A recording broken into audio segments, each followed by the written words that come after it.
جب میں اپنے وظائف کر کے لیٹا ہی تھا تو میں نے خواب میں دیکھا کہ ایک نور کا قبہ ہے جس کے اوپر ابر کی طرح نور ہی نور پھیل رہا ہے۔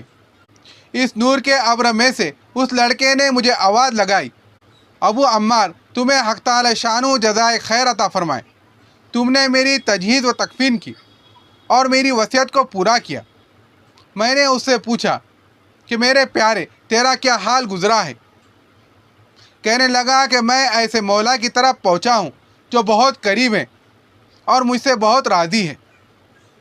مجھے اس مالک نے وہ چیزیں عطا کی جو نہ کبھی کسی آنکھ نے دیکھی اور نہ کسی کان نے سنا اور نہ کسی آدمی کے دل پر اس کا خیال گزرا۔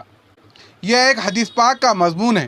حضور اقدس صلی اللہ علیہ وسلم ارشاد فرماتے ہیں، اللہ جل جلالہ کا پاک ارشاد ہے، میں نے اپنے نیک بندوں کے لیے ایسی چیز تیار کر رکھی ہے جو نہ کسی آنکھ نے دیکھی اور نہ کان نے سنی اور نہ کسی کے دل پر اس کا خیال گزرا۔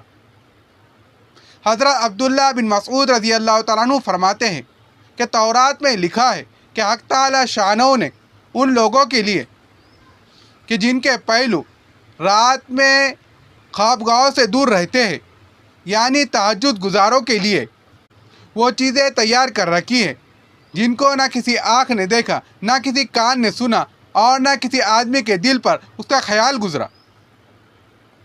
نہ ان کو کوئی مقرر فرشتہ جانتا ہے، اور یہ مضمون قرآن پاک میں بھی ہے۔ کسی شخص کو خبر نہیں جو دو آنکھوں کی ٹھنڈک کا سامان ہے۔ ایسے لوگوں کے لیے خزانہ غیب موجود ہے۔ اس کے بعد اس لڑکے نے کہا، اس کے لیے یہی اعزاز و اکرام ہے جو میرے لیے ہے۔ صاحب روز کہتے ہیں، یہ سارا قصہ مجھے اور طرح سے بھی پہنچا ہے۔ اس میں یہ بھی ہے کہ کسی شخص نے ہارون رشید سے اس لڑکے کے متعلق سوال کیا تو انہوں نے بتایا، میرے بادشاہ ہونے کے پہلے یہ لڑکا پیدا ہوا تھا، بہت اچھی تربیت پائی تھی، قرآن پاک بھی پڑھتا تھا اور علوم پڑھے تھے۔ جب میں بادشاہ بن گیا یہ مجھے چھوڑ کر چلا گیا، میری دنیا سے اس نے کوئی راحت نہ پائی۔ چلتے وقت میں نے ہی اس کی ماں سے کہا اسے یہ انگوٹھی دے دے، اس انگوٹھی کا یاقوت بہت زیادہ قیمتی ہے۔ یہ اس کو بھی کام میں نہ لایا، مرتے وقت واپس کر گیا۔ یہ لڑکا اپنی والدہ کا بڑا فرمانبردار تھا، جس باپ کی دینداری سے یہ صاحبزادہ رنجیدہ ہو کر گیا تھا۔ ہارون رشید بہت نیک دل بادشاہوں میں ان کا شمار ہے۔ دولت کے ساتھ لغزشیں تو ہوئی جایا کرتی ہے، لیکن ان کے دینی کارنامے تاریخ کی کتابوں میں کثرت سے موجود ہے۔ بادشاہ کے زمانے میں 100 رکعت نفل نمازیں روزانہ پڑھتے تھے اور یہ معمول مرتے دم تک رہا، اور 1000 درہم روزانہ صدقہ دیا کرتے تھے۔ 1 سال حج کیا کرتے تھے اور 1 سال جہاد میں شرکت فرماتے۔ جس سال خود حج کو جاتے، اپنے ساتھ علماء ماں ان کے بیٹوں کے حج کو لے کر جاتے۔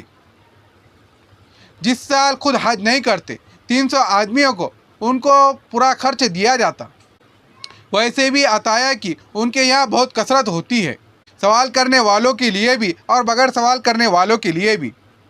علماء کا ان کی مجلس میں بہت اعزاز تھا اور ان سے بہت محبت کرتے تھے۔ ابو معاویہ مشہور محدث ہے، نابینا نے ایک مرتبہ ان کے ساتھ کھانا کھایا۔ کھانے کے بعد خود ہارون رشید نے ان کے ہاتھ دھلائے اور یہ کہا کہ علم کے اعزاز میں یہ کر رہا ہوں، میں نے آپ کے ہاتھ دھلائے ہیں۔